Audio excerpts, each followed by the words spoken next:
Hello po mga kababayan, kamusta po kayo? Sana po nasa maayos po kayong kalagayan. Si Kamanong po inyong lingkod ay nagbabalik po at tayo po ay magsama-sama magkomentuhan dito po sa Tambayang Makabayan.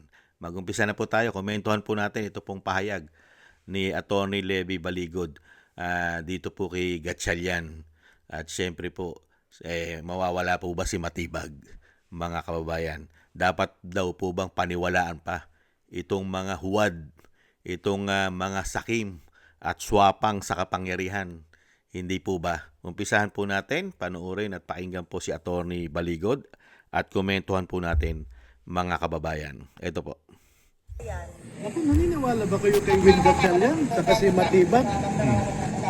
Puro kasinungalingan yung sinasabi nila. Ang tagal nang bina-background check kami ng intelligence community, including cyber technical intelligence groups ng AFP, PNP, NBI, and even the intelligence group of the Presidential Security Command. Alam na nila lahat, no? So yun po, pati yung bahay ng girlfriend ng mga kasama ko. Biro lang yun. Pero sir, ano yun? How do you call, what do you call the accusation? It's funny. It's funny. Not true. I don't know why people of their stature, supposed to be, will engage in such inane accusation that we are threatening the security of the Senate. How? Pagpasok mo pa lang sa Senado, kakapkapan ka na, wala ka namang maski kutsilyo, hindi ka nga makapasok kung meron kang kutsilyo. Tapos ang OSAA doon, may mga baril na nakasukbit. So paano? Categorically sir, no. Okay, we are a peaceful people. No? We do not know violence. We do not know dissidents. So kaya nga kami nagko-cooperate. Even if we do not recognize si Erwin Tulfo as chair of the Blue Ribbon, pumunta pa rin kami. Unfortunately, hinarang nila kami. Tapos yung sinasabi nila na hindi kami nag-attend, nandun kami. In fact, nung kumukuha pa lang kami ng QR code, meron nang bumubulong sa akin, sir, ang sabi ng mga senators, you need not attend because what they are doing now is just a consultative meeting and not a hearing. And therefore, you need not attend. Sinabihan na kami. So, nakita nyo po, puro kasinungalingan po pala ang mga pinagagawa. Lalong-lalo po doon sa fake, doon po sa fake na nagpapaka-Blue Ribbon Committee Chairman. Hindi po ba? Sinabihan na pala sila na hindi sila pwedeng umattend doon dahil hindi naman daw po hearing yon ng Blue Ribbon Committee. Isang meeting lang mga kababayan. Unbelievable. Pero pinalalabas doon sa hearing na takot at hindi pumunta ron sa kanilang mga gawa-gawa at scripted na paninira. Dahil nga po, imbis pong habulin, ang nangyayari po rito sa mga fake na ito, na mga sinungaling na sinasabi ni Attorney Baligod, napakasinungaling na mga taong ito. Dapat bang paniwalaan? Katulad po nitong sinasabi ni Attorney Baligod, kompleto eh. Saka ano magagawa para gumawa ng dahas at kaguluhan ito pong grupo o sinasabing ex-marine at ex-soldiers. Ano kakayahan nila? At ano kakayahan ni Attorney Baligod? At ano kakayahan ng sinasabing mga nagbabanta? Lahat po ng puwersa ng gobyerno ay nasa kanila. Kompleto. Meron sila mga intelligence, di ba? Merong NICA, may AFP, may PNP. Tapos, meron pang security ang Senado. May security ang Senado. Meron din mga sundalo sa Senado. May security sila. Kompleto. Kaya nga sabi ni Attorney Baligod, pagpasok mo nga lang sa Senado, kahit nga naman kutsilyo, madidetect nila. Hindi ka makakapasok. May mga detector yan eh.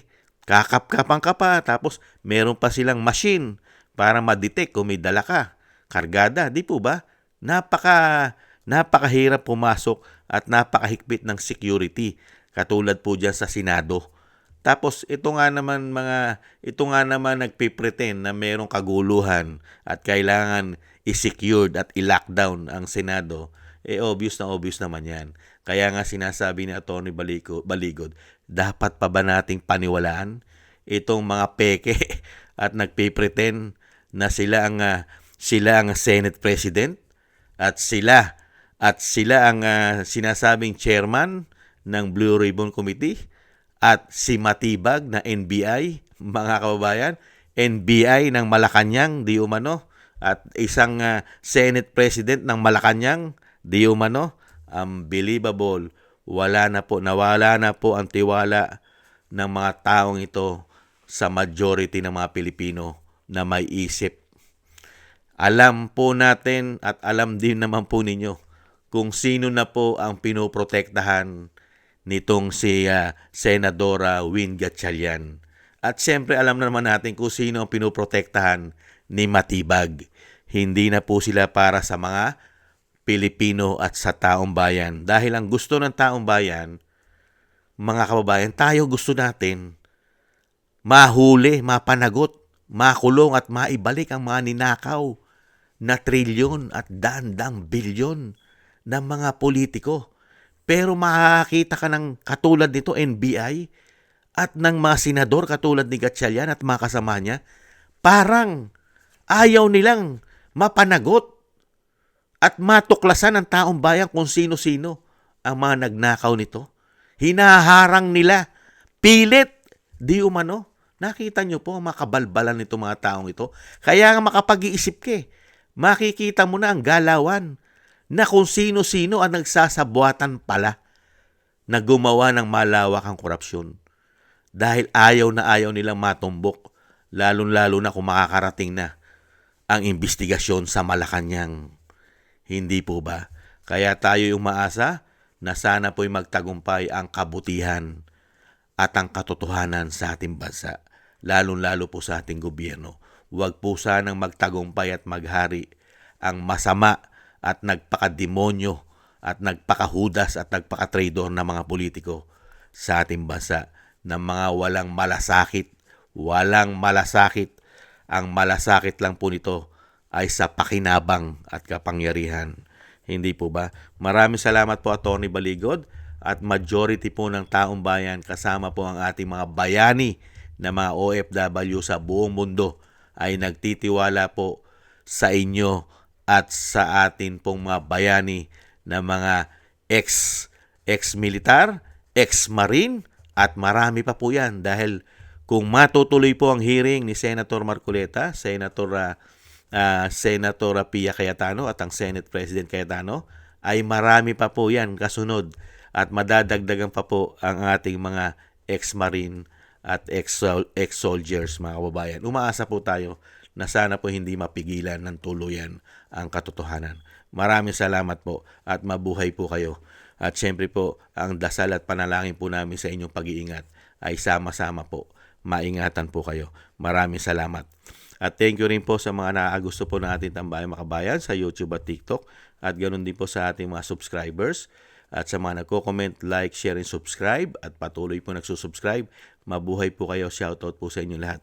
At thank you rin po at shoutout po sa mga nagbibigay po ng tulong at biyaya. Shoutout po kay Eric Hershaw from Canada, Kingston from Hong Kong, Beichi Chiyoko, kay Jake Yahut from California, USA, Gina Ray from Berlin, Germany, Julieta Silona from Sydney, Australia, Baby Roman Ate Isa from Cagayan, Bali, kay Jem Aris from United Arab Emirates, kay Jovelyn Watanabe from Japan, ako si Pilam, Ani Jo, Chudorico Erguisa Jr., Arfel Villacorta, Wills Bubbles, Rosalina, Michelle Yamaguchi, Norma Garcia, Mary Natividad Blinden from Netherlands, Gay at Siena, Tatay Nick from Toronto, Canada, Nancy Lumampaw, Balance Vision TV, Jesus Valdepena, Rolando Guerrero, Mila Yi, Felipe Shapno from Texas, USA, si Rolando Timbol from Alberta, Canada, Melchorita Espinosa from Orlando, Florida, USA, Arthur Estraniero from USA, Randy Crispino from Pasig, Mika Ligaspi,